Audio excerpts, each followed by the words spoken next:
And here we have just about everything completely installed. All the red lights. You guys can see the pictures on how to do that in this last video. Right now using an additional zip tied fan at the bottom to provide some additional cooling. And as we come around, just a temp setup right now. Give the white balance, it's locked to the computer. We can see all 8 cores plus hyper-threading. Totally awesome. More tests as they develop. And again here, just working on this temp setup, making sure everything works as opposed to having the system in my room. Using EVGA's precision to control the GPU temperature, and added an extra zip-tied fan there temporarily to bring some extra exhaust to the bottom of the system. Now, right now I got everything folding. The system is still, ironically, very cold, very quiet. Bring it in closer here, you can see under load all CPUs and threads are folding. It's only 34C. For this case, it's in a cool living room, not super warm, but it is like 10 degrees outside right now, so you're looking at maybe ambient temperature here of like 70, 72, 73 degrees. Again, not really warm, not really cold, very comfortable. So to see the system here idling at 20C, 21, 22, 23C, and even under load, it's just exceptionally cool and quiet to the touch. Nothing hot at all, which is amazing. And over 20 degrees C cooler than even my Dell system was under load. The GPU will get to about 80, 85 if I just let it run, then the fan will ramp.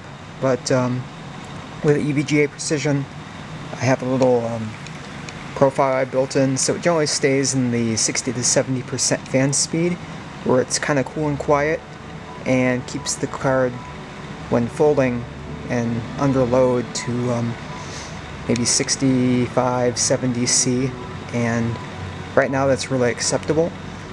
Maybe I'll put an aftermarket Accelero Extreme Plus on it soon, once that's ready to go. But for a temp setup here, everything is working great. And here for some noise test, I'm running Heaven 2.1.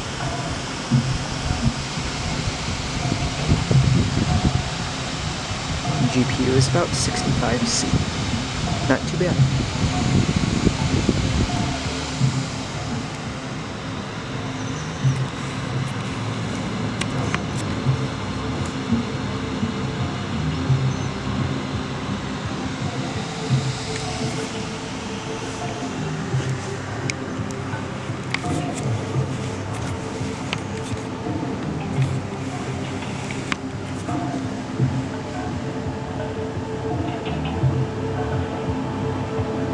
Running 1024 by 768 for the moment. Benchmarking this and 1920 by 1200. Doing very well.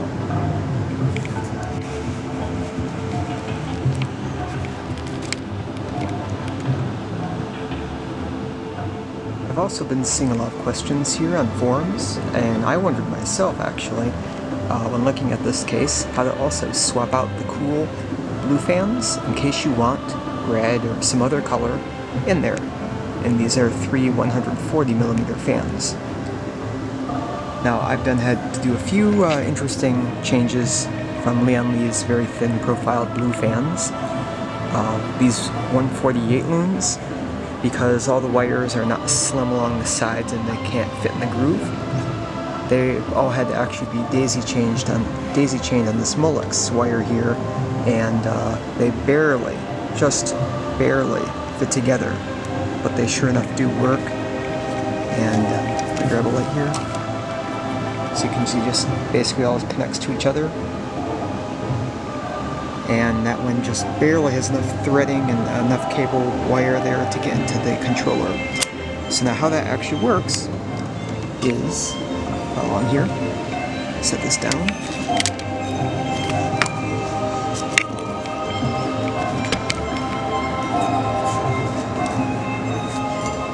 is start here and take this long, very long fan controller, 3-pin, all the way up through the side of the case. You have to take off the top panel, then take off the very top intake panel to get at some of these wires. This one's a little tricky. Take this all the way out, thread it down through the case. There's a couple of small holes, and there's 2 screws here on the bottom plate. This will take off, and then there's 2 small screws to release a very small controller board with 4 3-pin headers. This one on the far right goes to the case. 3 there all link to each of the 3s of each of the Lian-Li blue fans. But again, since these don't have the thin profiles, I've had to chain these all 3 0.3 amp each to one connector there could barely reach. It's not impossible, but if you do have 148 ohms, it is a pretty tight fit and you have to be a little creative with your wiring. So although it's not quite as pretty and elegant as Lian-Li's solution, it does fit. And it cools quite well.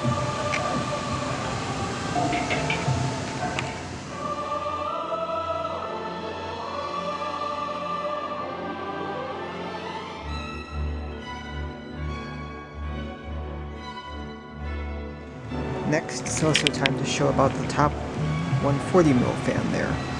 First, I'll remove the case panel for a better view of the inside.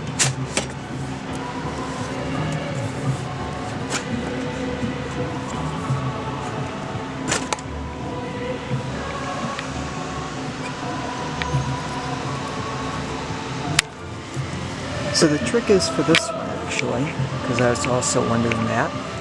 Let me bring that to focus. The way to get at this one, and again it's very thin wired, is this one as well as the wire here, which runs all the way down. Grab a light. Which runs all the way down here. You just can unloosen that to get to the front access. And then this one you have to take off. There's 6 small screws, a couple on the insides, a couple at the sides on each side there, and 2 at the rear. And those 6 come off to release the top panel. And then there's 8 more that unleash the very top panel. So all you have to do, at least, is raise this lower panel here. All the wiring now will follow that top raised portion, mind you, so you'll have to rotate the top panel around, and it can be a little tricky to get the screws all out and work with it because none of these wires disconnect. They're all attached for like the switches to this little ridge and not the lower part of the case. So do keep that in mind, that you'll have to kind of shift this left and right to work at the angles. But you have to remove this top panel, and then you'll see there's 4 screws that are on the top, not this side that you can see, but on top, and they secure the fan from the top down.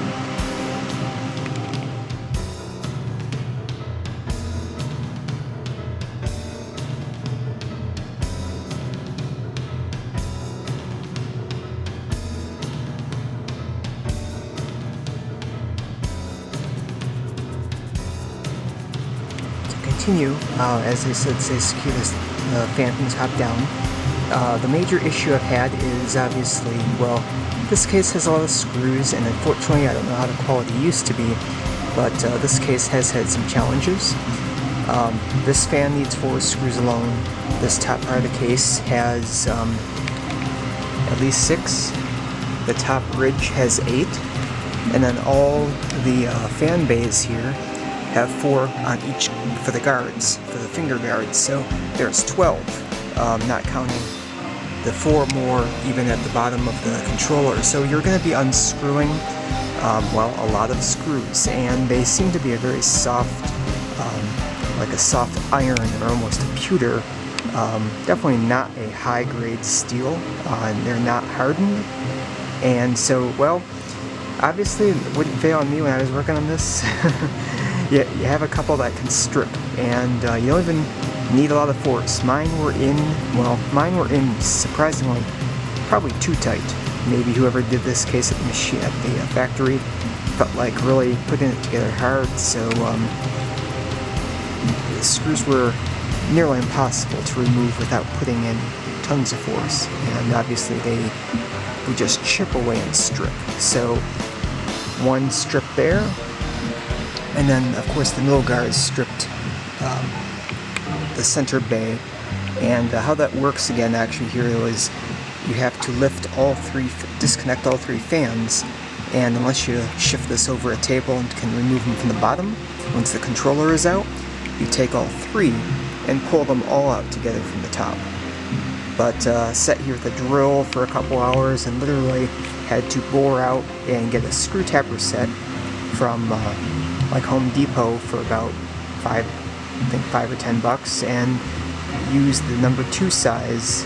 I think it was a 5/30 seconds, but whatever smaller size it was, to literally bore the screws out carefully with some pressure on the back on this plate, and carefully going from the top down, and literally had no problems. Actually, it just took a while. Not one with power tools, but this one just held some pressure on the back of the door, drilled straight, bored out and removed it, no problem. This one used the next size and like a third size up from the smallest, and in fact had to bore so much of it away it literally punched right through the case. No damage, but now there's a slightly bigger hole there, but 3 of the 4 screws do hold that fan up pretty well. The fan guards on this, by the way, are also the same steel. A very soft, I twisted one, try to force the screw to turn. Literally twisted and just did and popped right off and literally shredded apart. So fan guards, kind of cheap. Maybe get some actual good clear steel ones that are silver, or if you gotta go black, go find black. But other than those couple snags, working in this case has been pretty awesome. A little tight, but pretty fun. And again, no fan for the EVGA PSU there, but that's cool. And wiring, it's good now. I did the board, set it in as you followed my tutorials, got all this, then wired it up. Put the hard drives in before I wired them, obviously, but that's the only other maybe downside, is there's so many big components in here, and had to relegate my SSD and 2 hard drives to the bottom. That you can probably see here that cabling is incredibly tight and kind of a spaghetti mess, but with no other room in here and this middle bay kind of covered, there's not really much opportunity for cable management. Otherwise, performance has been really good, anywhere from decent to mind-blowing, depending on the application and test so far. And that's it for this right now. Next up, I will be adding the sound card, probably moving that fan somewhere else, and adding in the other 580.